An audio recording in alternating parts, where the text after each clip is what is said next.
Welcome to Sweet Life Beat Life. We hope this video helps. In this video, I will explain how to fix a Jeep Cherokee trunk latch.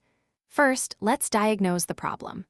Begin by observing if the trunk fails to close, opens unexpectedly, or makes unusual noises. Next, check for any blown fuses or loose wiring that might be preventing the latch from receiving power. Finally, visually inspect the latch assembly for any visible damage, rust, or obstructions that could be hindering its movement.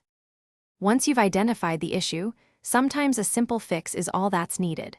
Start by applying a high-quality silicone lubricant to all moving parts of the latch mechanism to ensure smooth operation.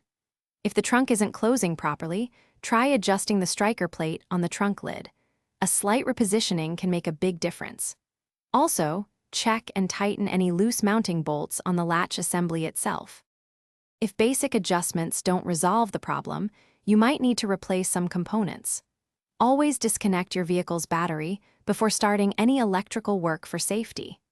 Carefully remove the interior trim panel from your trunk lid to gain full access to the latch assembly. Then, you can proceed to replace the faulty latch mechanism or the electronic actuator, ensuring all connections are secure. After replacing parts, it's crucial to thoroughly test the trunk latch multiple times to confirm it's working correctly and securely. Once you're satisfied with the repair, carefully reinstall the interior trim panel, making sure all clips and fasteners are properly seated. For more great deals and to check out the Echo Dot smart speaker, be sure to look for the link in the description below.